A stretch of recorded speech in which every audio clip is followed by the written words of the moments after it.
Are you moving out of your home? The first question you might ask is, should I rent it out or sell it? The biggest mistake most sellers make costs them average of $50,000 or more, and 90% don't even know they are making it. So what's happening? They hire a discount broker to save on commission. Big mistake. Hi, I'm Laura Hsieh-DeGnore with EXP Realty living in Boston team. Your home is your largest investment. You wouldn't perform surgery on yourself just because you watch a few YouTube videos, right? Well, watch out, you might end up hurting yourself. A strong agent brings in pricing strategy, marketing, and negotiation skills to maximize your market value. Picture this. A discount agent cannot negotiate their commission because they don't have the skills or market knowledge. What's the market doing? Well, I don't know. Listen, if they cannot negotiate their commission, how can they negotiate for you? Experience and negotiation expertise aren't luxury. They are a necessity when dealing with your largest investments. Don't make this costly mistake when it's time to sell. Hi, I'm Laura Hsieh-DeGnore with eXp Realty living in Boston team with over 20 years of experience helping clients buy, sell, and invest in homes and multifamily properties across Greater Boston. I've guided hundreds of people just like you to sell and find their dream home. In this video, I'm going to walk you through 2 costly mistakes most homeowners make when selling and share with you, and then I'll share 3 value-add tips to help you maximize your home market value. Let's get to it. Mistake number 1, tries to save on realtor fee without understanding what that decision actually cost you. When you see a commission number on paper, it looks big. The question makes total sense. Can I sell it myself? Can I use the cheapest option to save money? But here's a real question you should be asking. Will saving on a fee actually putting more money in my pockets at the end of the sale? Because in real estate, what matters is not what you pay, it's what you net. Here's what I see happen. Seller A goes with the cheapest option. The home is overpriced or underpriced, poorly presented, weakly marketed, few buyers, little competition, soft negotiation. Seller B pays for real representation, strategic pricing, great photos, strong marketing, multiple offers, skilled negotiation. Seller B pays a higher fee and still walks away with more money. That's a key distinction. The goal is not to have the lowest cost, the goal is to have the strongest outcome. And in Boston, that really matters. Negotiation isn't just about the headline number. Sometimes the highest offer is the weakest.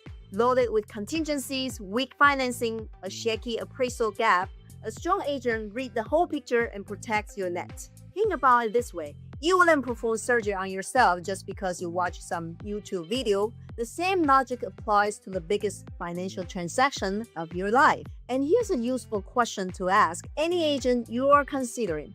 Can they clearly explain why their service justifies the fee?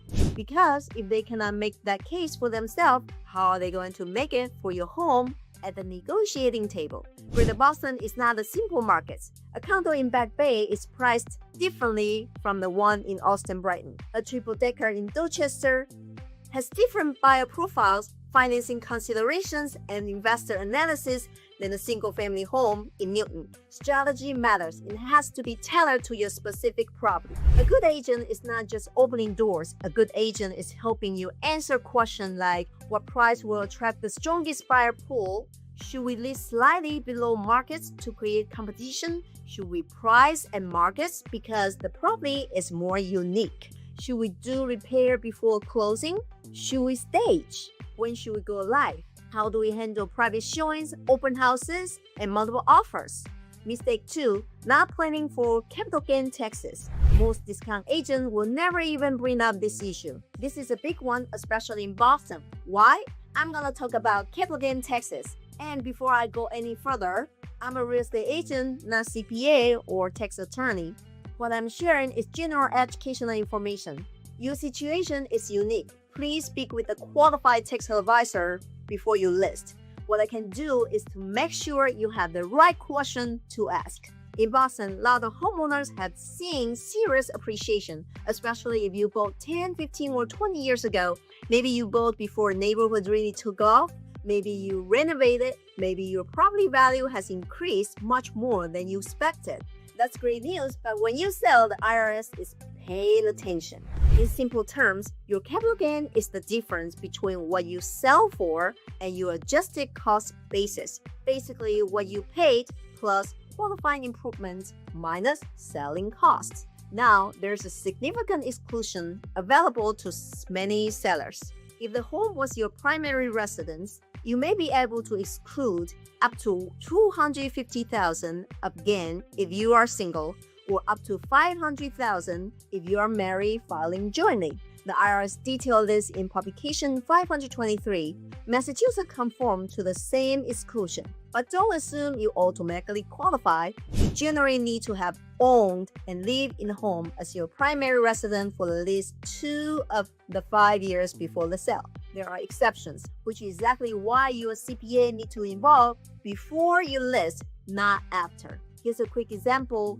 Say you bought a Boston condo for $500K and you're selling for $950K. That looks like a $450K gain on the surface. But your actual taxable gain depends on your adjusted basis, your capital improvements, your filing status, whether you ever rent it out, all of it. For some sellers, the exclusion covers everything.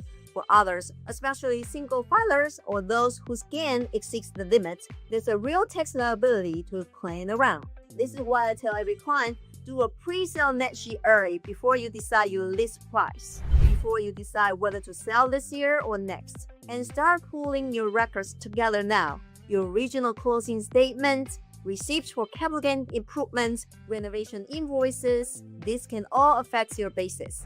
I help clients understand what they are likely to net from a sale.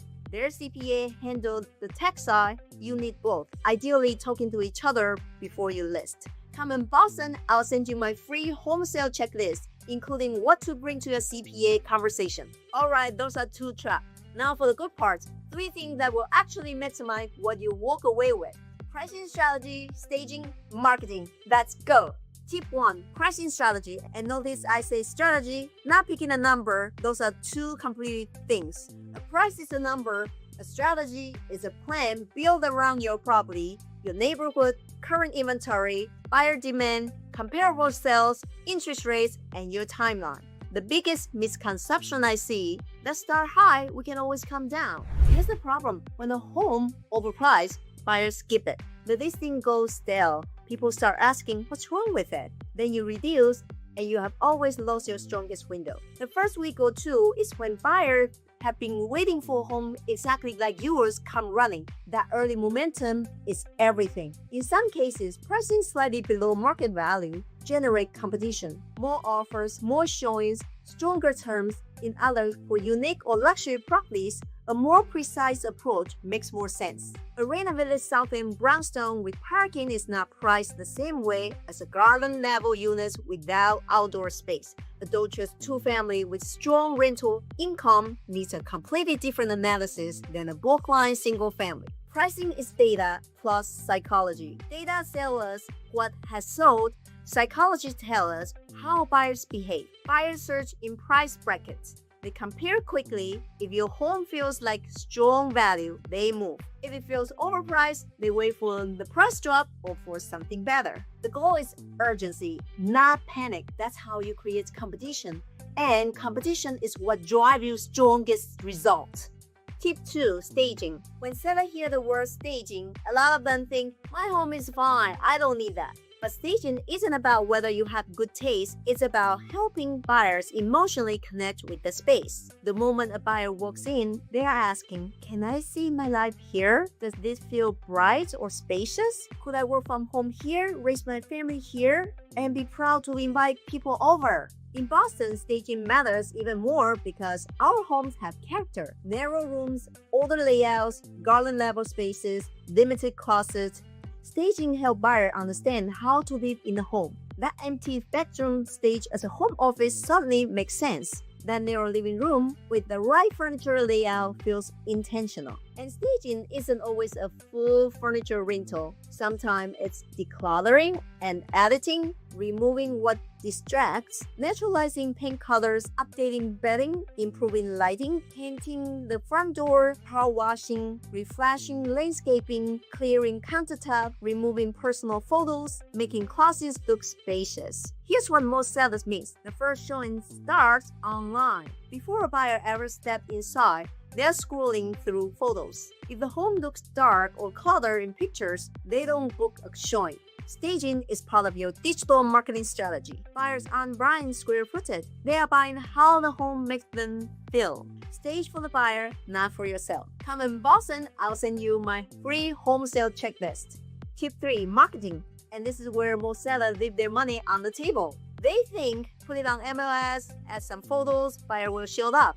Sometimes that's enough, but if you want to maximize your market value, you need more than exposure. You need the right presentation, the right positioning, and the right reach. It starts before the listing goes live. We ask, who is the most likely buyer for this property? A first-time home buyer, a relocating professional, an investor, a downsizer, a luxury buyer. Each of those buyers care about different things, and the marketing needs to speak directly to them. A buyer coming from New York, California, or overseas, once you know the likely buyer, you can shake the marketing around what that buyer cares about. For condo, that might be location, HOA fee, layout, naturalized built-in amenities, reserve, parking, storage, pet policy, and commute. For single family, it might be yard space, bedroom, schools, renovations, parking, neighborhood feel, and proximity to parks or downtown Boston. For multifamily, it might be rental income, unit condition, leases, cap rates, development potential, and long-term appreciation. Professional photography is non-negotiable. Your listing photos are your first impression, and for most buyers, it's the only impression they will act on. Video shows flow and feel in a way photos cannot. Floor plans help buyers understand unusual layouts, which matters a lot in Boston, and the listing description matters more than people think. Beautiful two-bedroom in desirable location tells buyer nothing. Good copy is specific. The morning lights, a private yard, and the DD parking, which is gold in Boston. The walkability to the red line or the seaport. Then distribution, MLS, major portals, agent networks, email lists, targeted social, open houses that creates an experience, not just unlock the door. And after listing day, great marketing stays active. We track how many showings, what's the feedback, are buyers hesitating on condition, price, or layout. We adjust fast. There's a big difference between leasing a home and launching it. We launch. Let's recap what we have learned.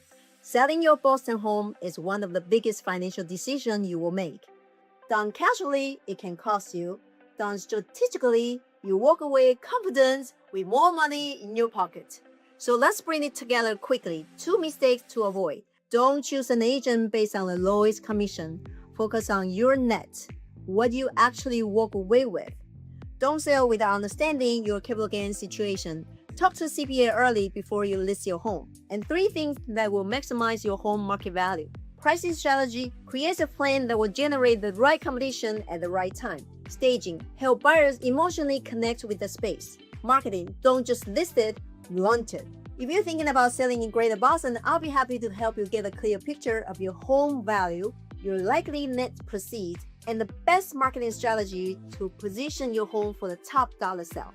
Drop Boston in the comment now and I'll send you my free home sale checklist. Or the link in the description goes straight to my calendar. No pressure, no pitch, just a straight conversation about your situation and your goals. And if the video is useful, like it, subscribe, or share it with someone who is thinking about selling in Greater Boston. I'll see you soon.